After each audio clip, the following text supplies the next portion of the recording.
Hello everyone, and welcome to a review. And this is of good old Voyager class Starscream from Transformers Animated. And he came out in 2008. It was a very good year. I don't want to get copyright striked, I'll stop singing. And man, I love Starscream. A lot of people hate this figure, like absolutely hate. And he has horrible reviews, but boy, I love this figure so much. Just take a look at it, man. It's so cool. It's this super intimidating, like, fighter jet in his alt mode. The wings are swooped forward, and he just looks like super aggressive, And I kind of like to bend these. He's kind of a chunkster, but aren't we all? You can kind of tell, like where the legs are and the hands and stuff like that, which is very unfortunate, but from the top, I think he looks really good. He also has retractable landing gear, so you just flip it in. He also has this super unique color scheme, which is like this weird shade of purple and like maroon with a little bit of transparent orange and black. The black is not transparent. You can flip the cannons around, by the way. And here he is, next to Tahu. You can see, he's quite a long boy. Let me kind of move the camera. He is Voyager class, so that's to be expected. And let me try and move the camera up here, because he is going to be quite the big boy. Perfetto. Now then, one thing that's really nice, which, I think we don't get enough, is he kind of has a cockpit. You can't open anything, but he does have this nice canopy, and it's kind of hard to see, but there's a little chair in there. It would have been super cool if you could open it, but, you can't. And then he has a nose cone here, which is actually not rubber, which is kind of interesting, and I'm a little surprised. I think this area has some good flow because this really breaks up, and this is the part that kind of transforms the most. And everything really looks like it belongs together, like it is one cohesive mode. You kind of see the hands down there. I don't know why I sounded like that. And these jets back here are actually the feet, so you can move them around if you want to pose flight patterns, I guess. And you can also open them up if you want, like, different altitude poses or something. I don't know. And the ball joint is also transparent orange, so you can see it lets out some, like, exhaust, which I think looks pretty good. But for now, we'll just close that up.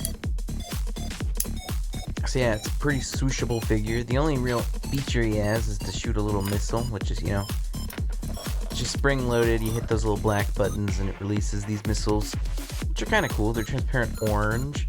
It's kind of hard to see, but they have little shark faces on them, which is pretty funny. And he only comes with 2, so if you lose one, you are SOL. And a lot of figures on eBay will only have 1 to 0, which can be very frustrating. So I think we're ready for transformation. So you want to flip those cannons back, flip these down, and then split the feet all the way out like that. Okay, and then this can be a little awkward. I guess we can move those out of the way for a minute. You want to split the legs. So you want to kind of split this little panel in the middle, and then flip it up. This isn't the order you have to do it in, but that's the order I'm going to do it in. Flip them up, and then flip these out, and that's it. There's his work mode.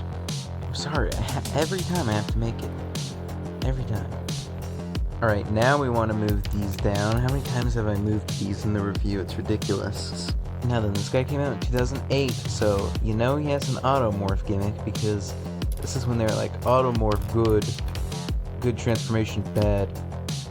So you want to flip basically most of his body forward. So let's see if I can get this. So you're gonna flip this down, and he's basically transformed. Incredible. The rest is just basically straightening things out. You want to flip his legs forward. You just want to bend the knee a little bit. And then just kind of straighten out his arms. Man, look at this dude's silhouette. Pretty intimidating, I must say. Although his legs are floppy. Okay, now you just want to kind of tuck this underneath the landing gear. It doesn't really matter too much where you put it, because it just kind of springs to where it needs to be. Man, loose joints is really something that plagues the whole animated line. I've almost never... I don't think I have any broken figures from animated. They're very solid designs, but they're so loose for some reason. It drives me crazy. Alright, so his missiles still work in this mode, obviously. It would kind of suck if they didn't. But man, I just love this figure. And I want to, like, a lot of people don't like this figure and it kind of has a negative connotation. And I really want to change that. His leg is not cooperating with me though. Now then, I guess I'll go into the automorph a little bit more because I skipped over it, kind of went over it pretty fast. So, it's all connected, it's all geared together, which is a little scary. So basically the legs are like the main driver, and it's connected to the nose cone, which has a gear train on it, and that is connected to the head, and also the arms. So when you move the legs back, the arms move up, the head moves down, and the nose cone moves out. And then his wing backpack is on a bunch of springs, so it just kind of springs to where it needs to be. Man, I love this guy's head. Let me try and get kind of a close-up of it. It's very expressive, and in my opinion, very Starscream. Kind of has that classic Seeker helmet going on. He does have a lot of light piping, but like a lot of Transformers animated figures, it's not too great for some reason. If I move the light here to get it to shine through, it looks really cool. It makes us smile with super maniacal. And he actually has painted eyes, which is very interesting. You can see there's some red, and there might even be some white thrown in. There is. And I find that very interesting. He has the most detailed, beautiful anime girl eyes, which is very strange. Oh yeah, and I forgot to mention this. His nose cone does snap into his pelvis, which is like an additional thing you have to do. He's actually a pretty big figure, so let's go ahead and get that Tahu size comparison in. I actually didn't know about the whole size class thing until I was like 12 or 13. I thought they were priced like Lego sets where they're just kind of like, yeah, make a $20 one. Okay, so as you can see, he is pretty big, kind of towers over Tahu here. Not sure if towers is the right word, but he's a taller guy, and he's a pretty intimidating figure, which is nice to see for a Starscream. I think Starscream should be, you know, kind of a force to be reckoned with. In the movies, he was just so, like, not good. He also has these gold Zebron Decepticon symbols on his wings on both sides, which is pretty nice. And because I have to do it one more time, here is his kind of like retracted mode if you want to do that. I think you can do that every once in a while if you want him to look cool. Why not? And he also has this other feature which is really weird. If you push the guns forward, his arms open up and there's more guns, I guess. They're referred to as blasters. I thought in the show he did this and missiles came out. I could be imagining that, but it's kind of a cool power-up, and I guess you could put them on display with like both guns facing forward with all these tinier guns poking out, and it is appreciated that they at least did something with his arms, even though, you know, they didn't really need to. And to retract them, you just push the guns back, and they retract really well. Now, I guess we'll talk about articulation, which he has a good amount, I guess. It's kind of weird. He can push his head forward, which I guess you could put him in like a cool flying pose. Wait a minute, hashtag thumbnail idea? Okay, let's see if I can, how am I gonna do this? What if I put my finger on his wing, try and get him off camera a little bit?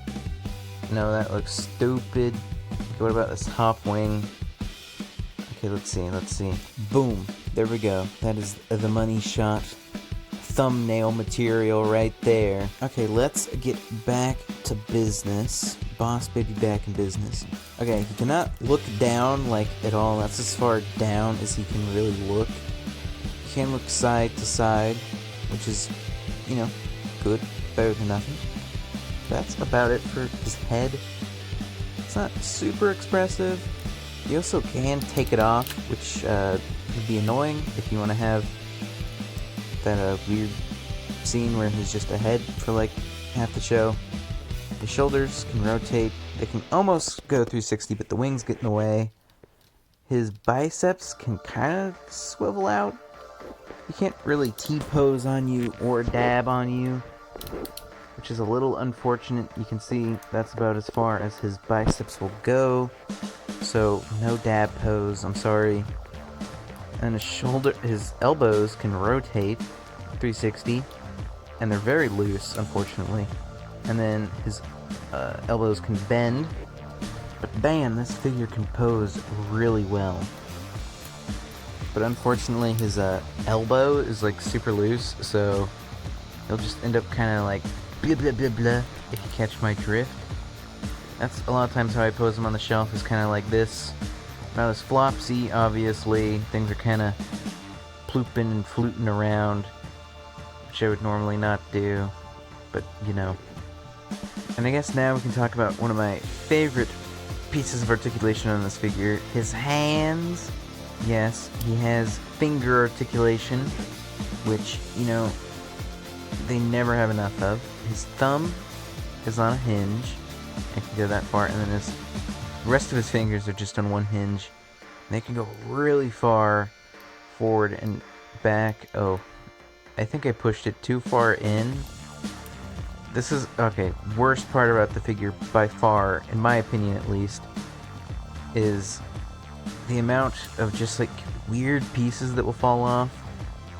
Like, I pushed his hand in too much, or his fingers, and it split his arm, and now his thumb is loose, so now I have to like readjust everything.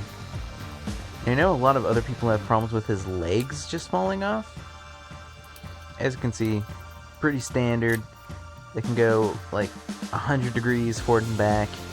They can do a thigh split pretty well. And then he has a little bend. And then this is just due to transformation, but his, I don't know, upper leg can bend. Kind of weird. And he has knee articulation, pretty good. About 90 degrees. It's enough. And then his feetses don't really have that much articulation. They can just kind of go forward and back and left to right a little bit. You can't close them to give him like high heels, but that just looks stupid. Now then, would I recommend this figure? I don't know. So he's a Voyager class, so he was $20 in 2008, so roughly $25 now. And he's about that on eBay. I see most people selling him for $30. I got him for a lot less, but you'll generally get him for about that much, like $25 to $30. Some people are like, oh no, it's so easy to break, $50. But some people are like, if Starscream missing one missile, $10. And it's like, okay. But he does suffer from some weird issues. He's well sized, but a lot of his pieces will break very easily. On a lot of eBay listings, you'll see his hands are not included, which is very frustrating. He'll have like an extra missile. They'll have 3 missiles, but no hands, just because his hands could fall off so easily. And again, I know a lot of people have had trouble with the legs. Mine are just kind of loose. They've never like fallen off, but I know a lot of people have like broken them. And then the gearing system, which is, in my opinion, one of better working automorph gimmicks, because a lot of them are bad. But since everything is so tightly geared together, if you accidentally skip a gear or you force it too much, it will just totally shatter, basically making the figure implode, and then he's just a pile of Starscream parts, which kind of happens in the show, so it's screen accurate, I guess. But personally, maybe I'm just very lucky. Personally, I think he's worth it. If you can find him for a good price, like $30, I would say get him. He's very, very, very fun to pose. He poses really well, in my opinion. He looks really good on a shelf. Because of his unique color scheme, he pops out really well. His ult mode is okay, but he just looks so intimidating in his robot mode. I think it's worth it. That's all I have to say, so peace out.